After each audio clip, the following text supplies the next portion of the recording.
Hello, Mrs. Petrakis here again talking about Sunday school. It's week 3 and we're talking about Abraham and Sarah and a story about them today. And I'm pretending to be Sarah. So I made myself a tent with 2 chairs and a sheet over them because Sarah and Abraham lived in a tent a long time ago. And Sarah was in a tent, like probably not very similar to this, but she was in a tent when she heard some news that made her laugh.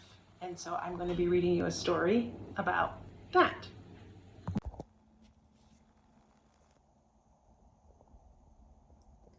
One day God said to a man named Abram, "It's time for you to leave your family and home and go to a new land.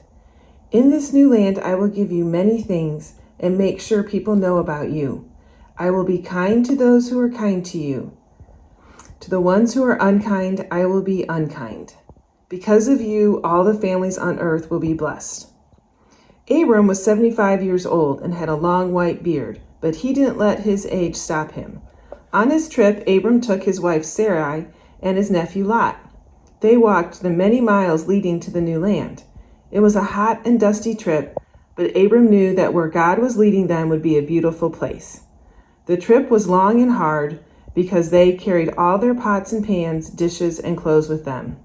"Phew, I'm hot," said Sarai, as her face grew red.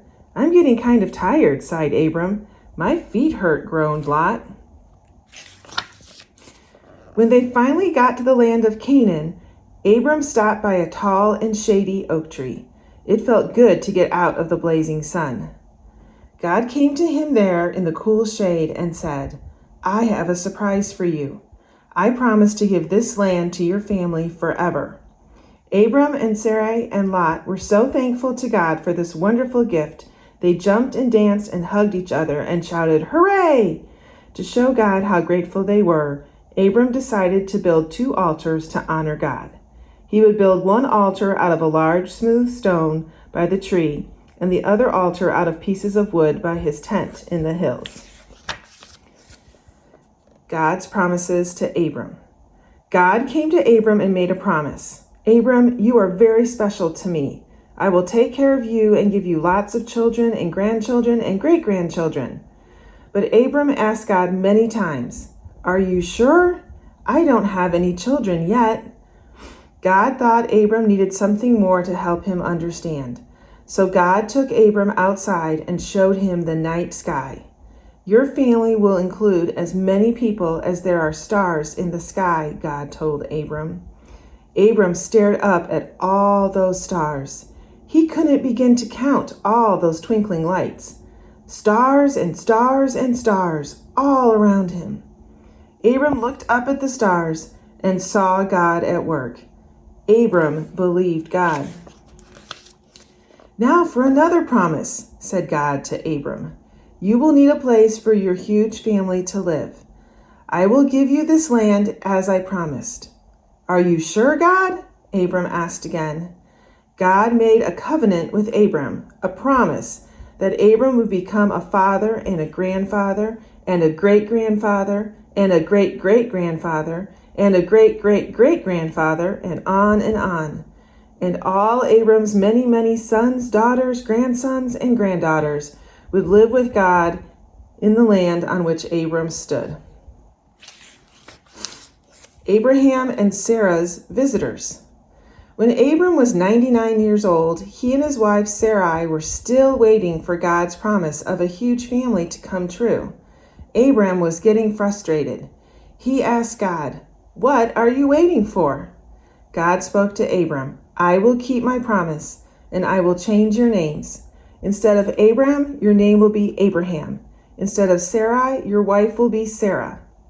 Abram was afraid of what God said. He thought he was too old to become the father of so many people, and his wife was too old to have children. He fell on his face and peeked up with one eye. Could God really make such a thing happen? Later, as Abraham was sitting by the tent, he saw 3 strangers walking towards him. Abraham squinted into the sun and wondered who could be visiting him on such a hot day. "Hi," Abraham said when they arrived. "You must be tired from traveling. Would you like to sit down to rest and have some food?" Quickly, Abraham asked Sarah to make some bread. He asked his servant to prepare some meat.